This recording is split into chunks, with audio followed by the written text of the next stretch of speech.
ভালো আছেন আপনারা? আলহামদুলিল্লাহ।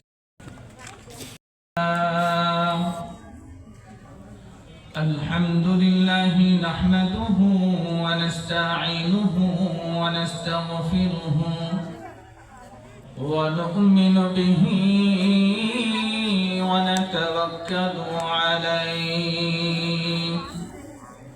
ওয়া নাউযু বিল্লাহি মিন শুরুরি আনফুসিনা ওয়া মিন সাইয়্যাতি আ'মালিনা من يهد الله فلا مضل له ومن يضلل فلا هادي له ونشهد أن لا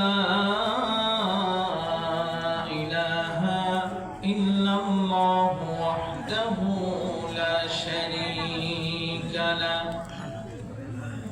ونشهد أن سيدنا وحبيبنا ومولانا محمدا عبده ورسوله الذي أرسله الله كافة للناس بشيرا ونذيرا وداعيا إلى الله بإذنه وسراجا منيرا فقد قال الله تبارك وتعالى في كلامه المجيد والفرقان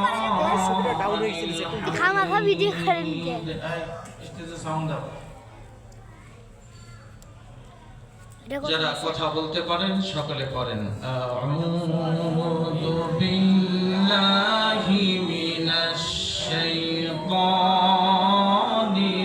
রাজীম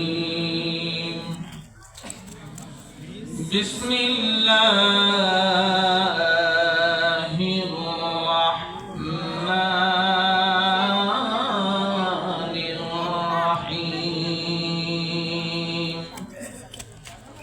يا أيها الذين آمنوا ادخلوا في السلم كافة ولا تتبعوا خطوات الشيطان إنه لكم عدو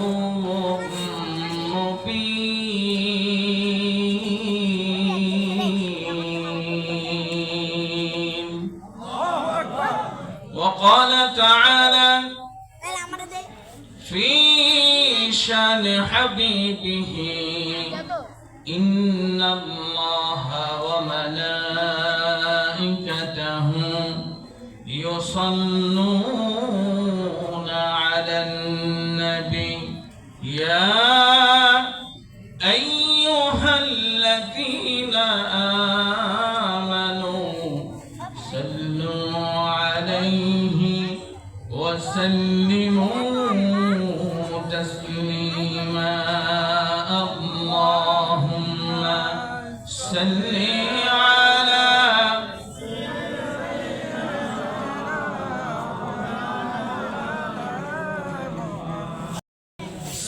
سيدنا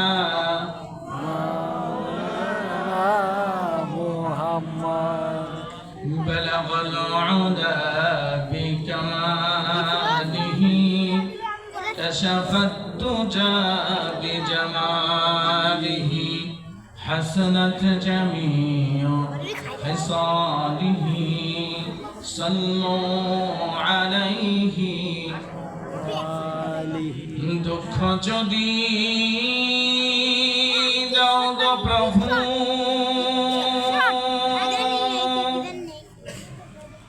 ও প্রভু শক্তি দিয়া সহিবা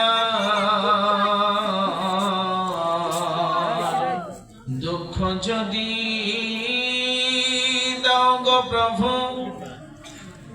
প্রভু শক্তি দিয়া সহিবার হৃদয়টাকে কবুল করো দিনের পথে চলিবার বলগল আলাবি কামালিহি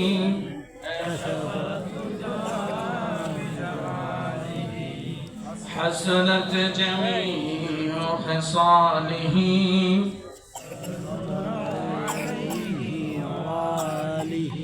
কবর কি করে রবে একা একা ভাবো কবর কি করে রবে একা একা অন্ধ ঘরে বাতি নাই বন্ধ ঘরে সাথী নাই তোমার প্রিয়া দেবে না তোমারে দেখা কবরে কি করে রবে একা একা একটা লাইন বলতে পারবেন বলেন কবরে কি করে রবে একা একা ভাবো কবরে কি করে রবে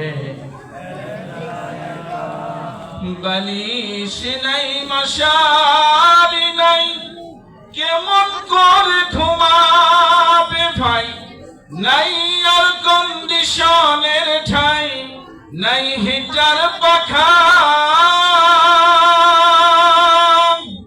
নির্জন নিরালা নিঝুমে শীত গরমে একই রুমে নির্জন নিরালা নিঝুমে শীত গরমে একই রুমে থাকতে হবে টানা ঘুমে ওই আল্লাহরই লেখা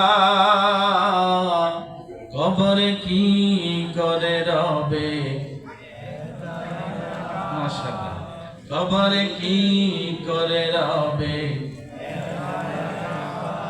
পাকা বাড়ি দামি গাড়ি টাকা করি কারি কারি সব ছেড়ে দিতে হবে পারি যাবে না থাকা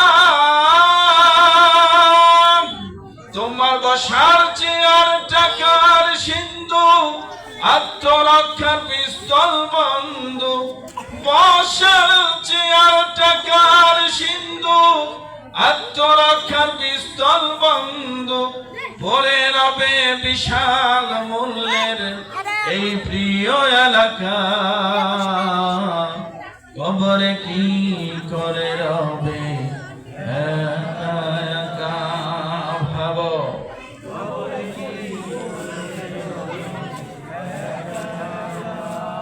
লা ইলাহা ইল্লাল্লাহ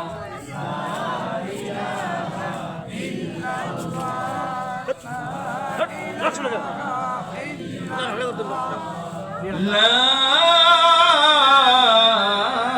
إله إلا الله محمد رسول الله صلى الله عليه وسلم হাজী বেলাল রওজাতুল উলুম দাখিল ও কওমি মাদ্রাসা ও ডেফোডিল পাবলিক হাই স্কুলের উদ্যোগে তৃতীয় তাফসীরুল কোরআন মাহফিলের সম্মানিত সভাপতি আজকের মাহফিলের প্রধান অতিথি প্রধান মেহমান জনাব মাওলানা আফজাল হুসাইন শুরা সদস্য ঢাকা জেলা সেক্রেটারি বাংলাদেশ জামাত ইসলামী মনোনীত এমপি প্রার্থী ঢাকা 19 আজকের মাহফিলের বিশেষ অতিথি জনাব আবুল হোসেন মীর আশুলিয়া থানার সম্মানিত সেক্রেটারি ও জেলা শুরা সদস্য বাংলাদেশ জামাত ইসলামী আজকের মাহফিলের আলোচনা করেছেন হাফিজ মাওলানা ইনামুল হক নোমানী সর্বশেষ আমাদের মাঝে আপনাদের সম্মুখে কোরআন ও হাদিসের আলোচনা পেশ করবেন বিশিষ্ট ইসলামী চিন্তাবিদ দেশ বেরোন্ন জনরঞ্জিত মুফাসসির কোরআন মাওলানা মনিরুজ্জামান জিহাদ বিন সিরাজি সাহেব হাফিজাহুল্লাহ। আজকের মাহফিলের বরকতে আল্লাহ পাক সকলকে দিনের জন্য, ইসলামের জন্য বিশ্বময় কবুল আর মঞ্জুর করে নিন, বলেন আমিন। আমার সামনে বসা ইসলাম প্রিয়, দিন দরদি, কোরআন প্রিয় মুমিন, মর্দে মুজাহিদ মুসলমান ভাই বন্ধুগণ, পর্দার অন্তরালে অবলা সরলা আমার চোখের মণি মা এবং বোনেরা, শুরুতেই সে রব্বে কারীমের দরবারে শুকরিয়া জ্ঞাপন করছি যে রব্বে কারীম আল্লাহ তাআলা আমাদেরকে আজকের এই জুমার রাত্রিতে পৃথিবীর সর্বশ্রেষ্ঠতম জায়গা জালিসুর রহমান, যেখানে কোরআনে কারীমের তাফসীর হয়, মাহফিল হয়, সেই জায়গাটা হচ্ছে জান্নাতের বাগান। আর সেই বাগানে আমাদেরকে অতিথি হিসেবে কবুল করেছেন। আমরা আসতে পেরেছি, এজন্য খুশি না বেজা? যারা খুশি হতে পেরেছি সকলেই বলছি আলহামদুলিল্লাহ। রব্বানা লাকাল হামদ হামদান কাসীরান তাইয়িবান মুবারাকান ফী। রব যেন আমাদের প্রশংসার বাণীটুকু কবুল করে নেয়, বলছি আমিন। লক্ষ কোটি দুরূদ ও সালাম বর্ষিত হোক বিশ্ব মানবতার মহান মুক্তির দিশারি আমাদের কলিজার টুকরা নবী মুহাম্মদুর রাসূলুল্লাহ সাল্লাল্লাহু আলাইহি ওয়াসাল্লামের প্রতি। আজকে এখান থেকে দোয়া করছি অত্র এলাকায় কবুল করো, আমরা বলি আমিন। সম্মানিত মুসল্লি ভাইরা, আজকের যে মাহফিলটা, এটা হচ্ছে একটা মাদ্রাসার উদ্যোগে মাহফিল। আর মাহফিলের নাম দেওয়া হয়েছে তাফসীরুল কোরআন মাহফিল।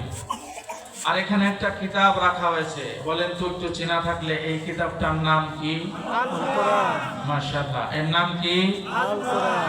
আল কোরআন গোটা মানব জাতির হেদায়েতের জন্য আল্লাহ পাক নাজিল করেছেন, হুদাল লিন-নাস। মানব জাতির হেদায়েতের কিতাবের নাম কি? আল কোরআন। এই কোরআনুল কারীমে আল্লাহ পাক 114টি সূরা নাজিল করেছেন। এই 114টি সূরার মধ্যে আল্লাহ পাক কিছু কিছু আয়াতের মধ্যে আল্লাহ পাক নিয়ম কানুন, আইন কানুন গুলো দিয়েছেন। আবার কিছু কিছু আয়াতের মধ্যে আল্লাহ পাক তার নিয়ামতের কথাগুলো বর্ণনা করেছেন। আবার কিছু কিছু আয়াতের মধ্যে আল্লাহ পাক ঘটনাবলী বর্ণনা করেছেন। আবার কিছু কিছু আয়াতের মধ্যে আল্লাহ পাক এই জগতের কথা বাদ দিয়ে কবরের কথা স্মরণ করে দিয়েছেন, জাহান্নামের ভয় দেখিয়েছেন, ফুলসিরাতের কথা স্মরণ করে দিয়েছেন। অর্থাৎ একজন মানুষের জন্য দুনিয়া এবং আখিরাতে মানুষের যার যেটা প্রয়োজন সব কিছু বলেছেন এই কোরআনের মধ্যে। জোরে বলেন সুবহানাল্লাহ। আর এই কোরআনের মধ্যে যে কথাগুলো আছে, আপনারা একটু বুঝে থাকলে বলেন তো এই কথাগুলো কার? আল্লাহ। আর একটু আস্তে বলেন, কথাগুলো কার? এই জন্য এটার নাম হচ্ছে কালামুল্লাহ, অর্থাৎ আল্লাহর কালাম, আল্লাহর কথা। তো আল্লাহর কথাগুলো কি, এইগুলো যদি আজকে আমরা মুসলমানরা এই সম্পর্কে যদি আমরা অবগত থাকতাম, শিক্ষা অর্জন করতে পারতাম, তাহলে আমাদের এই সমাজে বাবার সন্তানের মধ্যে, পিতার পুত্রের মধ্যে কোনোদিন দ্বন্দ্ব হতো না। আজকে এই কিতাবের সাথে যদি আমাদের গভীর আর নিবিড় সম্পর্ক থাকতো, তাহলে চাচা আর ভাতিজার মধ্যে কোনো দ্বন্দ্ব থাকতো না। এই কিতাবের সাথে আমাদের গভীর আর নিবিড় যদি সম্পর্ক থাকতো, তাহলে এই পৃথিবীর মধ্যে কোনো অশান্তি থাকতো না। গত স্বাধীনতার 54 বছর পার হয়ে 55 বছরে পদার্পণ করেছি আমরা। এই স্বাধীনতার 55 বছর হয়ে যাচ্ছে। এই পর্যন্ত বাংলাদেশে বহু দল, বহু মানুষ বিভিন্নভাবে জনগণকে, সাধারণ মানুষকে, দেশের মানুষকে শান্তি দেওয়ার জন্য এক একজন এক এক মার্কা নিয়ে দাঁড়িয়েছিল। কিন্তু আজও পর্যন্ত দুঃখের সাথে বলতে পারি, বাংলার জমিনে কেউ শান্তি প্রতিষ্ঠা করতে পারে না। যদি শান্তি পেতে চাও, আল্লাহর কোরআনের ছায়াতলে আশ্রয় নেওয়া দরকার, আছে না নাই? আছে। আমার প্রিয় ভাইরা, আল্লাহ রাব্বুল আলামিন গোটা মানব জাতির হেদায়েতের জন্য কোরআনুল কারীম নাযিল করে দিলেন। আর এক এক সময় মানুষের যখন যেভাবে যেখানে দরকার, আল্লাহ পাক এক এক করে সূরা নাযিল করেছেন, আয়াতে কারিমা নাযিল করেছেন। আল্লাহ পাক ইচ্ছা করলে এই কোরআনটা একদিনে, এক মুহূর্তে এই 30টা পারা নবীর উপরে নাজিল করতে পারতেন কি পারতেন না?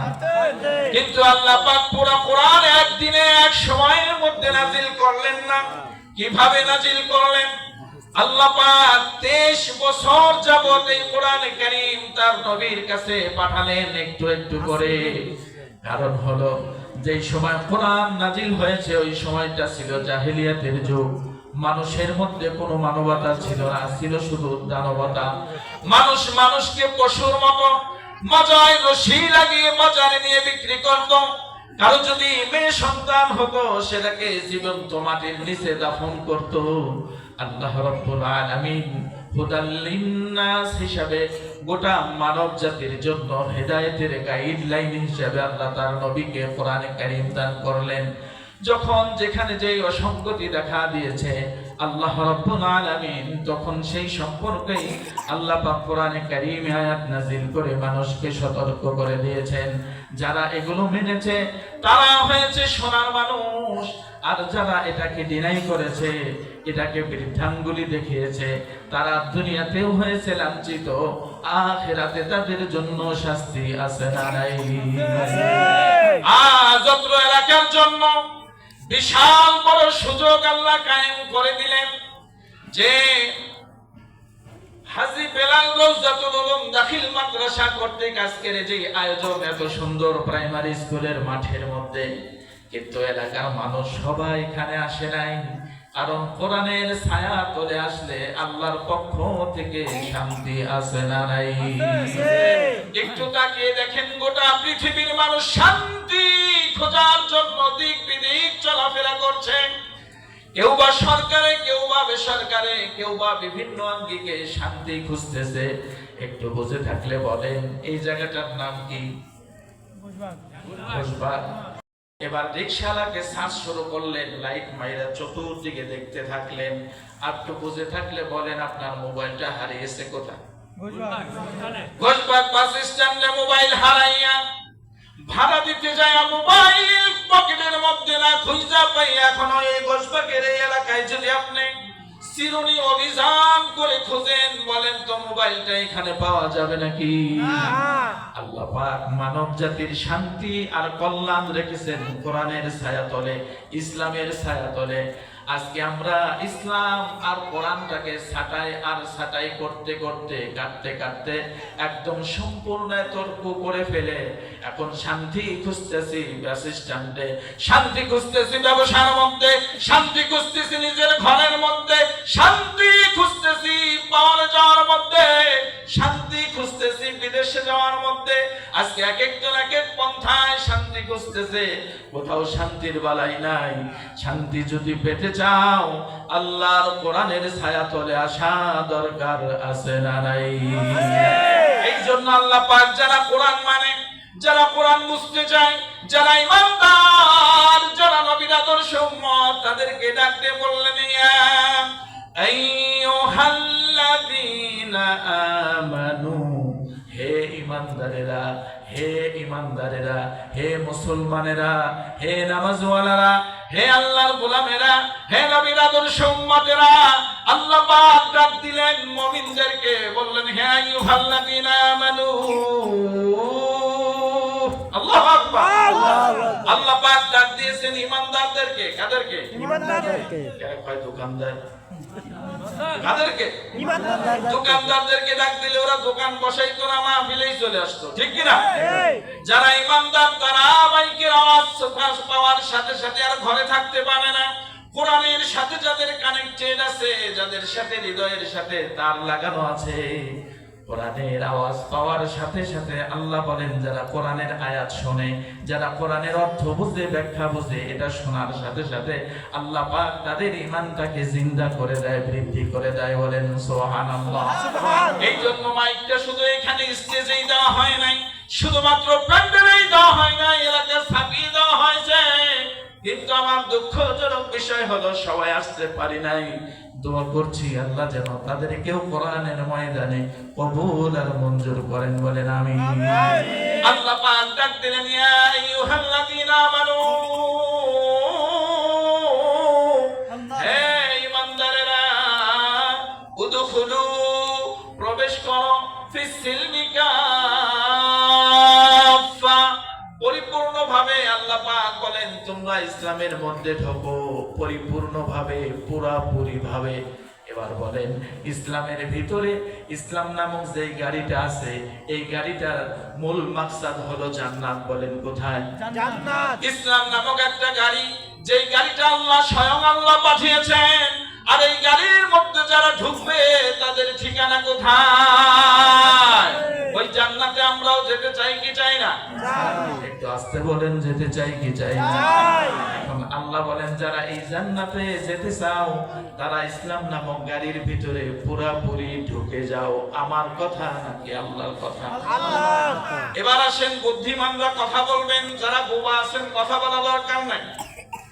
এইখান থেকে যারা রংপুর যাবেন, রাজশাহী যাবেন, এই পাশে চট্টগ্রাম যাবেন, কুমিল্লা যাবেন, যাওয়ার জন্য ওয়াই পাইলে অথবা আব্দুল্লাহপুরে গাড়ি আছে না নাই? আপনি এবার যাওয়ার জন্য সম্পূর্ণ প্রস্তুতি নিলেন, যা টিকিটও কাটলেন ঠিক মতো।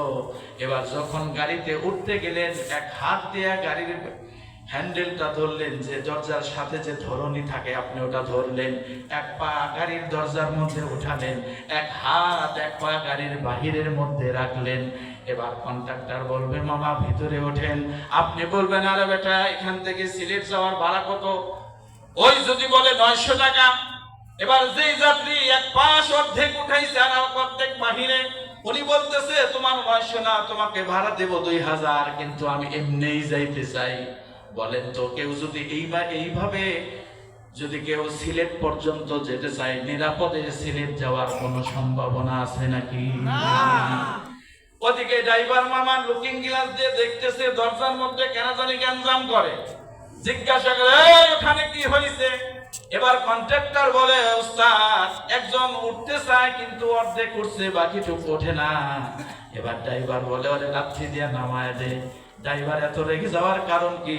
কারণ ড্রাইভার জানে কেউ যদি নিরাপদে সিলেট অথবা কুমিল্লা যেতে চায়, গাড়ির মধ্যে অর্ধেক উঠলে হবে না, ঢুকতে হবে কতটুকু? আল্লাহ এই জন্য ডাক দিলেন উদখুলু ফিস সিলমি কাফা।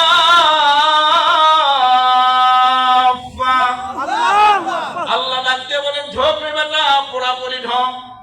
এবার আপনি ঢুকলেন, ঢোকার পরে কিছু মানুষ আছে জানালা দিয়ে হাত বার করে, মাথাটা বার করে, আছে না নাই? এটা আবার ড্রাইভার সাহেব যখন লুকিং গ্লাসে দেখে, ওই যে পিছনে একটা মফিজ আছে, ওর মাথাটা ভিতরে ঢুকাইতে পাও। কথা কয় বলেন তো ড্রাইভার কি ওই যাত্রী দুলাভাই না, আপন চাচাতো ভাই না? ড্রাইভার বুঝে সে একজন দায়িত্বশীল, সে বুঝতে পেরেছে এইভাবে গাড়ির মধ্যে ঢোকার পর আবার বের হওয়ার পর হাত বের করলে অন্য একটা গাড়ি যখন ওভারটেকিং করবে তখন মাথা অথবা হাত ছেড়ে যাওয়ার সম্ভাবনা আছে না নাই? এই জন্য ড্রাইভার বুঝে যে তুমি বাহিরে যাও না, এটাই তোমার নিরাপদে যাওয়ার একমাত্র ব্যবস্থা। অতএব ভিতরে বসো, চুপচাপ থাকো, বাহিরে বের হয় না, অর্ধেক দিকে অর্ধেক বাহিরে রাখো না, তাহলে বিপদ হওয়ার সম্ভাবনা আছে না নাই? এই জন্য আল্লাহ বলেন উদখুলু ফিস সিলমি কাফা, ঢোকো। যদি তুমি জান্নাতে যেতে চাও ইসলামের মধ্যে পুরাপুরি। এবার আমরা নিজেদের দিকে তাকাই, বলেন আমরা কি ইসলামের মধ্যে পুরাপুরি আছি নাকি একটু একটু? আপনার মনে মন খারাপ করতেছে না? বেশি শীত লাগছে না? খিদা লাগছে না? হ্যাঁ এটা বলেন তো আল্লাহু আকবার। নারায়ে তাকবীর। আল্লাহ কবুল করুন। আমিন। আমরা ইসলাম নামক গাড়িতে উঠবো একটু না পুরাপুরি? আমার প্রিয় বাবাজিরা, আমার ভাইয়েরা খেয়াল করেন, গরমের দিনে প্রচন্ড মশা লাগে কি লাগে না? এবার মশারি টানাইছে বিবি, আপনি সবার পরে মশারির ভিতরে ঢুকতে গেলেন।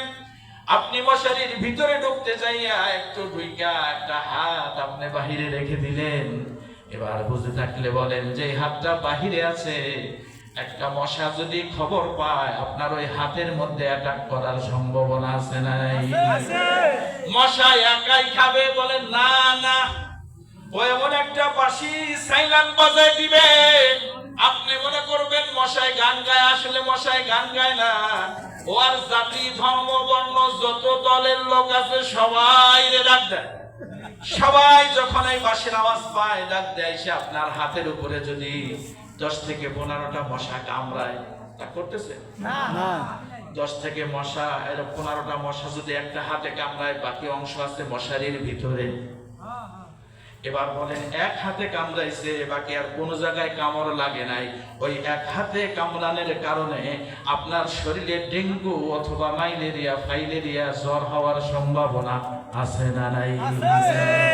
পুরো অঙ্গ তো কামড়ায় নাই, একটা অঙ্গ বাহিরে থাকার কারণে মশায় যেমন আক্রমণ করে আপনার পুরো দেহটাকে, বডিটাকে বাতিল করে ফেলেছে।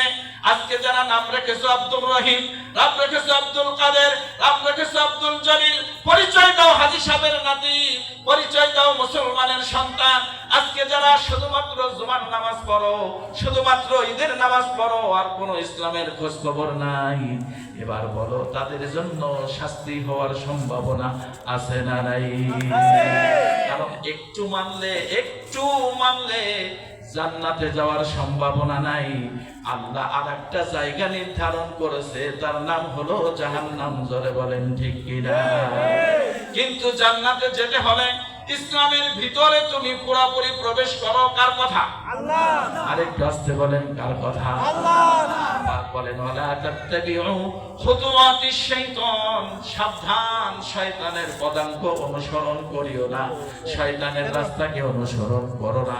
ইন্নাহু লাকুম আদুউম মুবিন, আর শয়তান হচ্ছে তোমাদের প্রকাশ্য শত্রু।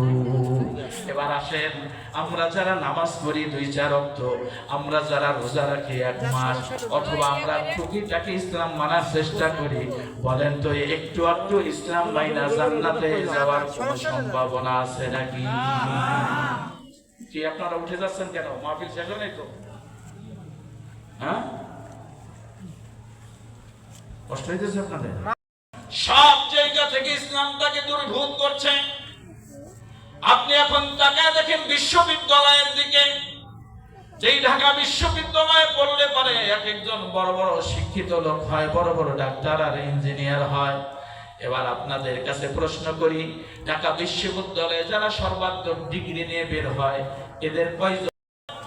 আমাদের দেশে যে প্রাইমারি স্কুলগুলো আছে, ক্লাস 1, 2, 3, এই যে প্রথম কয়েকটা ক্লাসের মধ্যে এখানে যখন শিক্ষা দেওয়া হয়, এই শিক্ষাগুলোর মধ্যে কি আল্লাহর কোরআন আছে নাকি? আপনারা মনে আমার কথা বুঝতেছেন? উত্তর দেন না কেন? প্রাইমারিতে কোরআন আছে, কিন্তু সুদের অঙ্ক আছে না নাই? ক্লাস 2 তে পড়ে, ক্লাস 2 অঙ্কের বইয়ের মধ্যে লেখা রয়েছে সুদের অঙ্ক। কেউ যদি 1 লক্ষ টাকা ব্যাংকে রাখে, কেউ যদি 1 লক্ষ টাকা সুদে লাগায়, যদি 1 মাসে 1000 টাকা সুদ আসে, তাহলে 12 মাসে 1 লক্ষ টাকায় সুদ আসে কত? এই অঙ্ক নাই? প্রাইমারি পড়ুয়া ক্লাস 2 তে পড়ে, দ্বিতীয় শ্রেণীর ছাত্র জীবনের প্রথম অঙ্কই দেখতেছে সুদের অঙ্ক। ওর মাথার মধ্যে এমন মাইন্ড সেটআপ দিয়ে দেওয়া হয়েছে, ও ছোট থেকেই বোঝে ব্যবসা নয়, এই সুদের ব্যবসা করলে, সুদের সাথে জড়িত থাকলে লাভবান হওয়া। কথা বলেন না কেন? কিন্তু ওইখানে আমরা মৌলবী যারা, কোরআনওয়ালা যারা, ইসলামওয়ালা যারা, তারা দাবি করে এক খালি ডিমের দাম যদি 20 টাকা হয়, তাহলে 14 হালি ডিমের দাম কত? যদি 1 হালি ডিমের দাম 40 টাকা হয়, আর বিক্রি করার সময় যদি কোনো ব্যবসায়ী 45 টাকা বিক্রি করে, 1 হালিতে লাভ হলো কত? 5 টাকা। তাহলে একটা দোকানদার যদি 100 ডিম বিক্রি করে, তাহলে কতগুলো টাকা লাভ হলো? এই অঙ্কটা যদি আমার ওই ছোট্ট বাচ্চাকে প্রাইমারি স্কুলে দেওয়া হতো, ও ছোটবেলা থেকেই বুঝতে পারতো যে ব্যবসার মধ্যে লাভ আছে, ব্যবসার মধ্যে উন্নতি আছে, ওর মাথার মধ্যে সুদের কোনো চিন্তা আসতো না। এই জন্য ছোটবেলা থেকে আমাদের দেশের প্রাইমারি শিক্ষাগুলোর মধ্যে ইসলাম বিরোধী শিক্ষা দিয়া বড় বড় ডাক্তার, ইঞ্জিনিয়ার বানাইয়া, আর তার বাবা মা যদি ওই বগল তলে এরকম আশ্রাক না কেন, তার দ্বারা জান্নাতে যাওয়া অনেক কঠিন হয়ে যাবে। ঠিক কিনা বলে? এই জন্য ইসলামের ভিতরে ঢুকতে বলছে কে? আল্লাহ পাক বললেন। কিন্তু আমাদের ছোট্ট থেকে বাচ্চাদেরকে যখনই সুদের কথা শেখানো হলো, এবার যারা কথা বলতে পারেন খেয়াল করেন, এই সুদটা হালাল না হারাম? হারাম। জি হারাম। হারাম। এই সুদটা হলো হারাম, আর আমার সন্তানকে শিখাইলাম কি হারাম শিক্ষা। কমে গেছে 10টা, আমি বলছি 10:30। আচ্ছা ঠিক আছে, কষ্ট হইতেছে আপনাদের? কি যেন বলতেছিলাম? সুদ। সুদ। তার হাদিস শরীফে নবী পাক সাল্লাল্লাহু আলাইহি সাল্লাম বলেছেন 1 টাকা সুদ খাইলে 36 বার জিনা করার গুনাহ। নাউজুবিল্লাহ। কেউ যদি 100 টাকা সুদ খায় তাহলে কতটা গুনাহ হলো? 3600। কয় অনেক। 1 টাকায় যদি 36টা হয়, 100 টাকায় 3600। আর যদি 1000 টাকা খায় 36,000। এই ঢাকার শহর সহ বাংলার বিভিন্ন প্রান্তরে দেহ বিক্রি করে খায় এক শ্রেণীর মহিলা, তাদেরকে বাংলায় বলে পতিতা। একজন পতিতা জীবনে আপনি তার সাক্ষাৎকার নেন, একজন পতিতাকে যদি জিজ্ঞাসা করেন তোমার জীবনের শুরু থেকে এই বয়স হয়েছে 70 বছরে পর্যন্ত কতগুলো লোকের সাথে জিনা করেছো, ও 36,000 বার বলতে পারবে না। আমি কি ভুল বললাম? না। একজন জিনাকার মহিলা 36,000 বার জিনা করে নাই, কিন্তু আমাদের দেশে বহু হাজি, বহু নামাজি এরকম আছে, হাজার নয়, লক্ষ নয়, কোটি কোটি টাকা সুদ খায়া তার আবার হজও করছে, নামাজও পড়ছে। এরকম 36 নয় 1 লক্ষ টাকা যদি সুদ খায়, 1,36,00,000 জিনা করার গুনাহ তার আমল নামায় লেখা হয়। এবার এই শয়তানি কাজ নিয়ে আপনি যতই নিজেকে মুসলমান দাবি করেন, জান্নাতে যাওয়ার সম্ভাবনা আছে নাকি? আজকে এই মাহফিলে শুধু প্রথম নয়, শেষ নয়, জগৎ জুড়ে, বিশ্ব জুড়ে, বিশেষ করে বাংলার প্রান্তরে শীতকাল আসলে প্রত্যেক দিন শত শত মাহফিল হচ্ছে। বাংলাদেশের প্রত্যেকটা মসজিদের ইমাম প্রত্যেক জুমার মধ্যে এরকম আল্লাহর কোরআনে সুদের বিরুদ্ধে কথা বলছে কি বলে নাই? এবার লক্ষ লক্ষ মসজিদে সুদের বিরুদ্ধে কথা হলো, মাহফিলগুলোতে সুদের বিরুদ্ধে কথা হলো। একটু বলেন তো, এই বাংলাদেশ থেকে সুদ গেছে নাকি বাড়ছে? তার মানে বোঝা গেল শুধু ওয়াজের মাধ্যমেই সুদ বন্ধ করা যাবে না, শুধু জুমার বয়ান দিয়েই সুদ বন্ধ করা যাবে না। সুদ বন্ধ করতে হলে যেখানে সুদের বিল পাস হয় ওই বাংলা পার্লামেন্টে আল্লাহর কোরআন পাঠানোর দরকার আছে না নাই? এই জন্য আল্লাহর কোরআনটা যদি ওইখানে আমরা পাঠাইতে পারি, ওইখান থেকে ভাষণ আসবে, ওইখান থেকে কথা আসবে, আগামীকাল থেকে সুদি কারবার সবকিছু বন্ধ, তাহলে আমাদের মতো আলেমদের এরকম সুদের বিরুদ্ধে ওয়াজ করার কোনো দরকার হইতো না, ঠিক কিনা? এবার আসেন, ইসলাম হচ্ছে শুধুমাত্র জীবন ব্যবস্থা না, complete code of the life. এই কোরআনটাও শুধুমাত্র একটা ধর্মীয় গ্রন্থ না, এটা মানুষের জীবন ব্যবস্থা। এইখানে নাই বলতে কোনো কথা নাই। একজন আদম সন্তান মায়ের পেটে আসার থেকে মৃত্যু পর্যন্ত, মৃত্যু থেকে জাহান্নাম অথবা জান্নাত পর্যন্ত যার যতগুলো ঘাটি আছে, যতগুলো প্রয়োজন আছে, আল্লাহর এই কোরআনে সব কিছু আছে না নাই? দেখেন ইসলাম কত সুন্দর। আমি আপনি সকলে জামা পরে আসছি না? কথা বলেন। জি। এই জামাটা তুমি কেমনে পরবা? ইসলামে আছে না নাই? ইসলাম বলে তুমি প্রথম আগে ডান হাত ঢুকাও, সুবহানাল্লাহ। যখন জামা খুলবা আগে বাম হাত বের করো। এই যে এই কথাগুলোই আমাদের এই হাজী বেলাল রোজাতুল উলুম মাদ্রাসায় শেখানো। আলহামদুলিল্লাহ। যাদের সন্তানরা এখানে আছে, একদিন এরাই আগামীর আমির হামজা, ডক্টর মিজানুর রহমান আজহারি, আল্লামা সাইদের উত্তরসূরি হয়ে যাবে। আবার ভাইরা খেয়াল করেন, আপনি বাথরুমে যাবেন, আপনি বাথরুমে যাওয়ার সময় ইসলাম আপনাকে শিখায় আগে তুমি বাম পা দিয়ে ঢোকো, কথা কয় না? জুতা স্যান্ডেল পায়ে রাখো, মাথা ঢেকে রাখো, আগে পরে দোয়া পড়ো, আছে না নাই? যখন ওইখানের কাজ শেষ হবে, যখন বের হবা, তুমি ডান পাটা আগে বের করে দাও, কারণ ওই জায়গার চাইতে দুনিয়াটা ভালো দোয়া পড়ো গুফরানাকাল হামদুলিল্লাহিল্লাযী আযহাবা আন্নিল আযা ওয়া আফানি। মুসলমান ব্যবসা করতে যাবা কোরআনে আছে না নাই? মুসলমান বিবাহ করতে যাবা ইসলামে আছে না নাই? মুসলমান রান্না করতে যাবা সেটাও ইসলামে আছে না নাই? মুসলমান আপ টু ডেট যেখানে থেকে যে পর্যন্ত যত যা কিছু দরকার আল্লাহ সব কোরআনের মধ্যে দিয়েছেন। সব দিতে পারলেও আমাদের দেশের কিছু মূর্খ নেতা আছে, এরা বলে কোরআনে সব থাকলেও ইসলামের মধ্যে কোনো রাজনীতি নাই। আছে না তারা? এরকম কথা বলনেওয়ালা মানুষ এই সমাজেও আছে না নাই? তাহলে ইসলামে সব আছে কি নাই? তারা বলে কি নাই? বলেন তো ইসলামে রাজনীতি আছে না নাই? কারণ ইসলাম দিয়ে এই রাজনীতি চলে, এর নাম হলো রাজনীতি। ইসলামের বাহিরে যেই নীতি চলে এর নাম হলো দুর্নীতি। এই জন্য ইসলাম আছে যেখানে, কোরআন আছে যেখানে, দুনিয়ার মুসলিম এক হও, লড়াই করো, নারায়ে তাকবীর। এবার আসেন, কোরআন শিখলে এইগুলা জানা যাবে, কোরআন না শিখলে এটা জানা যাবে নাকি? এই জন্য আল্লাহ রাব্বুল আলামিন পৃথিবীর বুকে দুই শ্রেণীর মানুষকে আল্লাহ শ্রেষ্ঠত্ব দিয়েছেন। আল্লাহর নবী সাল্লাল্লাহু আলাইহি ওয়াসাল্লাম বলেন, পৃথিবীর বুকে দুই শ্রেণীর মানুষ শ্রেষ্ঠ। এক শ্রেণীর মানুষ যারা কোরআন শেখায়, সুবহানাল্লাহ বলেন। আর এক শ্রেণীর মানুষ হলো যারা কোরআন শিখে। যারা কোরআন শিখে আর যারা কোরআন শেখায় এদেরকে শ্রেষ্ঠত্বের ঘোষণা দিলেন মুহাম্মাদুর রাসূলুল্লাহ সাল্লাল্লাহু আলাইহি ওয়াসাল্লাম। আর আমাদের দেশের কথা হলো যে এই কোরআন শিক্ষা করে কি হবে, কয় টাকা বেতন পাবে, এরকম কথা বলার লোক আছে না নাই? একটু বুঝে থাকলে বলেন, রিজিকের মালিক কে?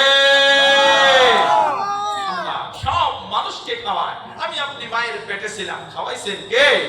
আমি আপনি অসুস্থ হইলে খাওয়াই কে?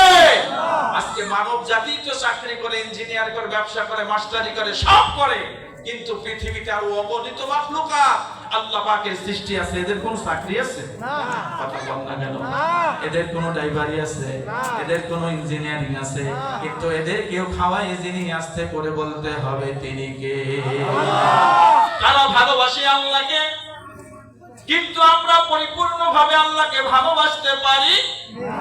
কিন্তু মুসলমান হবে যারা আল্লাহকে ভালোবাসবে তারা সুখ আর দুঃখ নয়, যে যেখানে জীবিত আছে, যেখানে ইসলাম লাগবে সেখানে, আর ইসলাম পালন করবে যারা, আল্লাহর পক্ষের ঘোষণা হলো ঈমানদার তারা। ঠিক না? ভালোবাসতে জানি না গো আল্লাহ, কেমনে ভালোবাসিব তোমায়। আল্লাহকে ভালোবাসতে জানি আমরা, ভালোবাসতে জানি না। ভালোবাসায় গ্যাপ আছে, ফাটল আছে, এই জন্য সম্পর্ক ভালো না হয়। ভালো না হওয়ার কারণে আমরা যা চাই তা পাই না। কিন্তু আল্লাহর খলিল হযরত ইব্রাহিম আলাইহিস সালাম নমরুদটাকে আগুনে ফেলে দিল। আল্লাহ পাক ঘোষণা দিলে, ওই আমার খলিল, খলিল মানে বন্ধু। জোরে বলেন, কার বন্ধু? আল্লাহ পাক বললেন, ও খলিল হল আমার বন্ধু। আগুনকে বলে দিল, আগুন তুই পোড়াইতে পারবি না। আগুন পোড়াইতে পারছে নাকি? একটু বুঝে থাকলে বলেন, ইব্রাহিম আলাইহিস সালামের সাথে ভালোবাসা ছিল কার? আর একটু আস্তে বলেন, ভালোবাসা ছিল কার? ইব্রাহিম আলাইহিস সালাম ভালোবেসেছিল আল্লাহকে। ভালোবেসেছিল ইব্রাহিম নবী, আগুনে পড়িলেন তিনি। ভালোবেসেছিল ইব্রাহিম নবী, আগুনে পড়িলেন তিনি। আল্লাহর ইশারায় আগুন, কার ইশারায়? আল্লাহর ইশারায় আগুন আরামদায়ক হয়। ভালোবাসতে জানি না গো আল্লাহ, কেমনে ভালোবাসিব তোমায়। নারায়ে তাকবীর। আমার প্রিয় ভাইরা, খেয়াল করেন এদিকে। আজকে ইসলামটাকে ছাড়তে ছাড়তে সব জায়গা থেকে কেটে সেটে ছোট করে ফেলেছে। এবার আসেন, ইসলামটাকে পুনরায় জীবিত করতে পারলে কোনো নারী ধর্ষিত হবে না, কোনো জায়গায় চাঁদাবাজি হবে না, কোনো জায়গায় খুন হবে না, গুম হবে না, ধর্ষণ হবে না। যার জীবন্ত প্রমাণ দেখিয়ে গেছেন নবী, দেখিয়ে গেছেন তার শত সাহাবী। হযরত ওমর রাদিয়াল্লাহু তাআলা আনহু, তিনি যখন পৃথিবীর শাসক, তিনি রাতের বেলা আটার বস্তা, গমের বস্তা কাঁধে করে নিয়ে নিয়ে এলাকা দিয়ে ঘুরতেন। এমন ঘটনা আপনারা শুনছেন কি শোনেন নাই? কারণ তার ভিতর ছিল আল্লাহ পাকের প্রতিনিধিত্বতা, তার ভিতরে ছিল আল্লাহর রাসূলের গুণ আর গুণাবলী। আল্লাহ রাব্বুল আলামিন যুগে যুগে এমন কিছু ওমর, এমন কিছু আবু বকর, এমন কিছু আলীর উত্তরসূরিদের রেখেছেন যারা বাতিলের সামনে গর্দান দিতে পারে কিন্তু মাথা নত করে না। এই জন্য আমার প্রিয় ভাইরা, ঈমান আছে যতক্ষণ, ততক্ষণ আল্লাহর দ্বীনের জন্য, কোরআনের জন্য যুদ্ধ করা দরকার আছে না নাই? এই জন্য মুসলমান আছে যেখানে ইসলাম লাগবে সেখানে, তুমি আছো যেখানে ইসলাম লাগবে সেখানে, আমি আছি যেখানে ইসলাম লাগবে সেখানে, ব্যবসা আছে যেখানে ইসলাম লাগবে সেখানে, রাজত্ব আছে যেখানে ইসলামের দরকার আছে না নাই? আর এইগুলা শেখার জন্য আল্লাহ পাক কোরআনে কারীম দিয়েছেন। আর এই কোরআনে কারীম গুলো মানুষের দ্বারে দ্বারে পৌঁছে দেওয়ার জন্য আল্লাহ রাব্বুল আলামিন তার নবীদেরকে বাছাই করেছিলেন। এরপরে নবীকে নিয়ে গেলেন, আল্লাহ পাক উলামায়ে কেরামদেরকে বাছাই করেছেন। উলামায়ে কেরাম আল্লাহর কোরআনের তন্ত্র প্রহরী, দ্বীনের জন্য ঝান্ডাবাহী। আজকে এদের সাথে আমাদের সুসম্পর্ক রাখা দরকার আছে না নাই? এই জন্য হযরত আবু বকর রাদিয়াল্লাহু তাআলা আনহুকে বলা হয়েছিল, ইসলামের যুদ্ধ হবে, তোমার কাছে যা আছে নিয়ে আসো। আমার প্রিয় ভাইরা, হযরত আবু বকর রাদিয়াল্লাহু তাআলা আনহু বাসার মধ্যে পুরান ছেঁড়া কাপড়, সেই ন্যাকড়াগুলো নিয়ে গিয়েছিলেন। জিজ্ঞাসা করেছে, এইগুলো কোন অংশ? উনি বলেছেন, আমার বাড়িতে যা আছে আমি সব নিয়ে এসেছি। আর এই পুরান কাপড়গুলো দিয়ে যুদ্ধের ময়দানে মুসলমান সাহাবীরা যখন আহত হবে, রক্ত ঝরবে, এই কাপড়গুলো দিয়ে তাদের রক্তের মধ্যে ব্যারিকেড দেওয়া যাবে, রক্ত বন্ধ হবে। রান্নাঘরের থেকে চুলার ছাই পর্যন্ত নিয়ে গেছে। এরকম দিনের জন্য অকাতরে তাদের যে পরিশ্রম, হযরত উসমান গনি রাদিয়াল্লাহু তাআলা আনহু, তিনি তার সম্পদগুলো ইসলামের জন্য ব্যয় করে দিয়েছেন। মা খাদিজাতুল কুবরা রাদিয়াল্লাহু তাআলা আনহা, তিনি ছিলেন মক্কার বুকে সবচাইতে বড় ধনী মহিলা।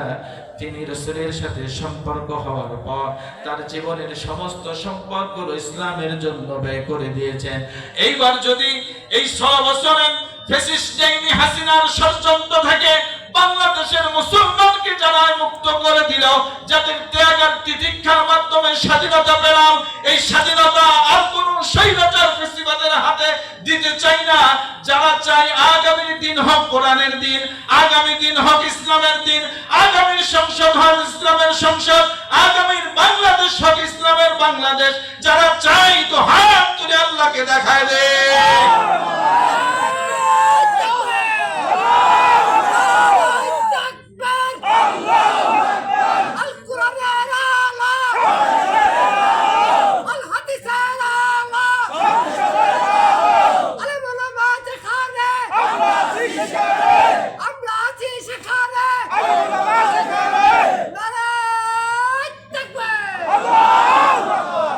বলেন তো আমাদের মালিক কে? এই জমিনের মালিক কে? আসমানের মালিক কে? আপনার একটা জমি আছে, এই জমিটার মালিক আর সিএস পর্সা সব আপনার। এখন এইখানে যদি অন্য কেউ ভাগ বসাতে আসে, তাহলে আপনি রাগ হবেন না খুশি হবেন? আমরা যে পৃথিবীতে আছি, আমরা কি এই দুনিয়ার মালিক না প্রতিনিধি? কথা বলতে হবে। আল্লাহ বলেন, ইন্নী জাইলুন ফিল আরদি খলিফা, আমরা হলাম আল্লাহর খলিফা, প্রতিনিধি। মালিক আর প্রতিনিধির মধ্যে পার্থক্য আছে না নাই? মালিকের জবাবদিহিতা আছে, মালিকের কোনো জবাবদিহিতা নাই, কিন্তু প্রতিনিধির জবাবদিহিতা আছে না নাই? এই জন্য নারায়ে তাকবীর। প্রধান অতিথির আগমন, মাহফিল কমিটির পক্ষ থেকে আফজাল ভাইয়ের আগমন, আফজাল ভাইয়ের আগমন। নারায়ে তাকবীর। আল্লাহু আকবার। দিন ইসলাম, দিন ইসলাম জিন্দাবাদ জিন্দাবাদ। আল কোরআনের আলো, ঘরে ঘরে জালো, আল হাদিসের আলো, ঘরে ঘরে জালো। নারায়ে তাকবীর। আল্লাহু আকবার। আল্লাহ কবুল করুক, বলেন আমিন। আমিন। আপনারা আছেন ইনশাআল্লাহ। তাহলে অরিজিনাল মালিকের যিনি, প্রতিনিধি যিনি, তার জবাবদিহিতা আছে, আর মালিক যিনি তার জবাবদিহিতা নাই। ঠিক এই বাংলার জমিন নয়, শুধু গোটা পৃথিবীতে আল্লাহর জমিন নিয়ে যখন ফিরাউন টানাটানি করেছে, আল্লাহ ফিরাউনকে টিকতে দেয় নাই। আল্লাহর জমিন নিয়ে আবু জাহেল যখন টানাটানি করেছে, আবু জাহেলকে টিকতে দেওয়া হয় নাই। আল্লাহর জমিন নিয়ে নমরুদ যখন টানাটানি করেছে, আল্লাহ তাকে জমিনে টিকতে দেয় নাই। গত 16 বছর বাংলার জমিনটাকে নিয়ে ডাইনি হাজিরাও টানাটানি করেছে, আল্লাহ তাকেও টিকতে দেয় নাই। ঠিক কিনা? এই জন্য আমরা যতক্ষণ আছি ইসলামের পক্ষে থাকবো, বলেন ইনশাআল্লাহ। কোরআন আছে যেখানে। এই মাদ্রাসা আপনাদের এলাকার মাদ্রাসা, এই মাদ্রাসা সুন্দর মতো হোক, চলো, এটা আমরা চাই কি চাই না? আর জোরে বলেন, চাই কি চাই না? এই দেহ আমার না, এই জীবনটা আমার না, এই হাত পা চোখ নাক কান এই সম্পদ কোনো কিছুই আমার না। দিয়েছেন যিনি, জোরে বলেন তিনি কে? ডাক আসলে আবার চলে যেতে হবে, ডাক আসলে আবার চলে যেতে হবে। যার জিনিস তার হয়ে যাবে। এই অঢেল সম্পদ, বিল্ডিং, গাড়ি বাড়ি কিচ্ছুই থাকবে না। শুধু থাকবো না আমি, সব থাকবে এখানে, আমাকে সবাই পর করে দেবে। এই জন্য এখানে থাকতে, আল্লাহর কোরআনকে জিন্দা করতে, আল্লাহর কোরআনের হাফেজদেরকে জিন্দা করতে, আল্লাহর কোরআনের পক্ষ থেকে আলেম বানানোর জন্য আমাদের সর্বাত্মক প্রচেষ্টা থাকা দরকার। আছে না নাই? বলেন আছে না নাই? কোথায় চলছো? কোথায় চলছো? তুমি তাকায় দেখো, তোমার হাতে কিছুই নাই, তোমার সামনে হচ্ছে কবর।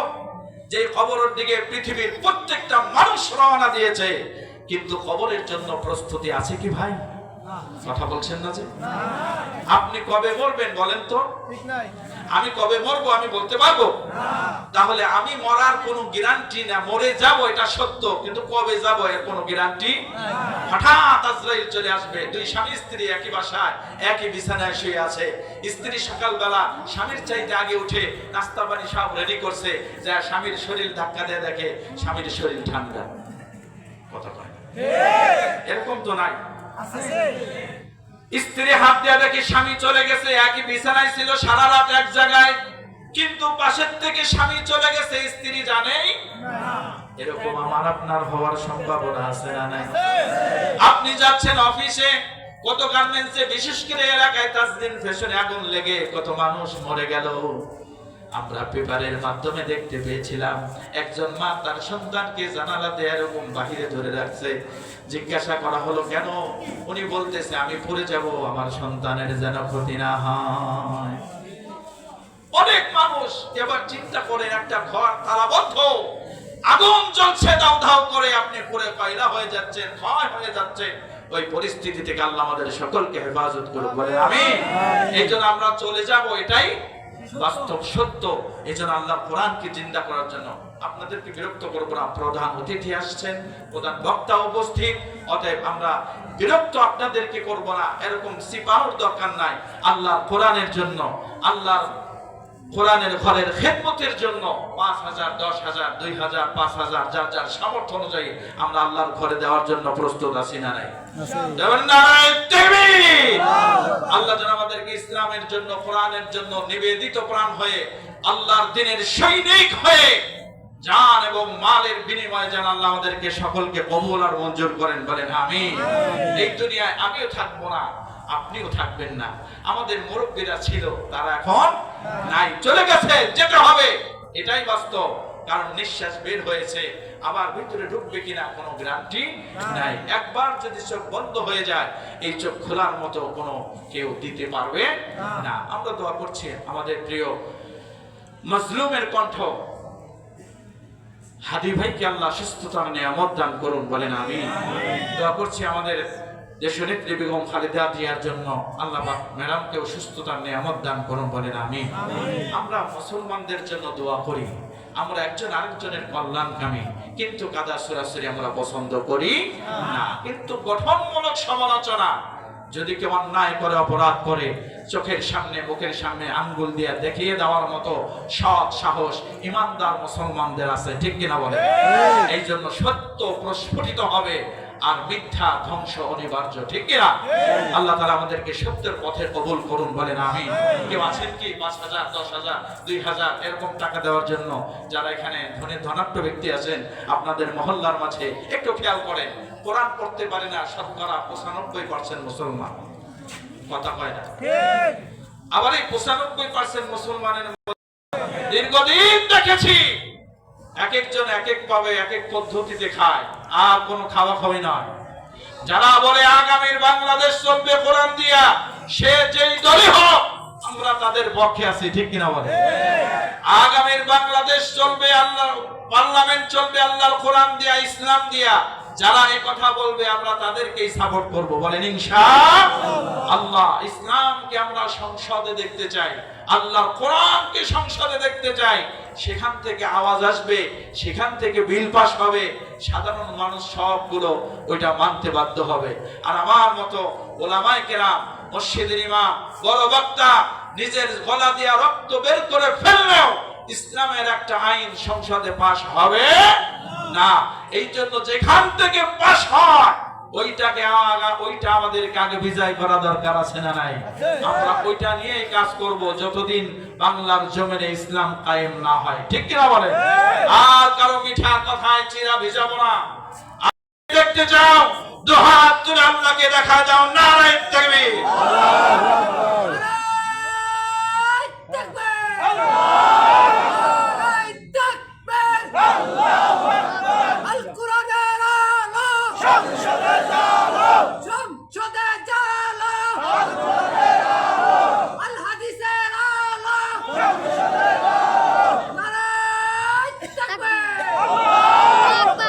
আল্লাহ আমাদের সকলকে কবুল করুন, মঞ্জুর করুন, বলেন আমিন।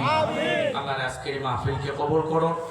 আজকে আমাদের মাঝে উপস্থিত হয়েছে আসলে এবং সাভার সংসদের 9 আসনের সম্মানিত মহতারাম ঢাকা 19-এর আশুলিয়া সাভারের বাংলাদেশ জামাত ইসলামী কর্তৃক মনোনীত আমাদের প্রিয় ভাই ইসলামের লড়াকু সৈনিক আপনাদের মাঝে এসেছেন। আপনার প্রাণ ভরে ওনার জন্য দোয়া করবেন। আল্লাহ পাক সুস্থতার সাথে দীর্ঘনেক হায়াত দান করুন, এবং যে যুদ্ধে নেমেছেন আল্লাহ যেন কোরআন হাতে নিয়ে আমাদের প্রিয় আফজাল ভাইকে ফুলের গলা মালাই দিয়ে হাতে এবং এই বুকের মধ্যে আল্লাহর কোরআন দিয়ে যেন আমরা সংসদে পাঠাতে পারি, আল্লাহ সেই তৌফিক আমাদের সকল মানুষদেরকে দান করুন, বলেন আমিন। আমরা কি চাই না আল্লাহর কোরআন হাতে নিয়ে সংসদে ঢুকুক? আমরা কি চাই না আল্লাহর কোরআন স্পিকারের সামনে থাক? আমরা কি চাই না প্রত্যেকটা এমপি মন্ত্রীর সামনে আল্লাহর কোরআন খোলা হয়ে যাক? এই সুন্দর দৃশ্য না দেখিয়ে আমরা মরতে চাই না। আল্লাহর কাছে আজকের মাহফিলের সর্বশেষ আমার মাধ্যমে আমি সর্বশেষ দোয়া কামনা করছি, আল্লাহ যেন এই দৃশ্য আমাদেরকে স্বচক্ষে দেখার সুযোগ, আমাদের আফজল ভাই সহ এরকম যারা আল্লাহর কোরআন নিয়ে সংসদে যেতে চায় আল্লাহ সবাইকে কবুল করুন, মঞ্জুর করুন, বলেন আমিন। আখিরু দাওয়ানা আনিল হামদুলিল্লাহ। আসসালামু আলাইকুম ওয়া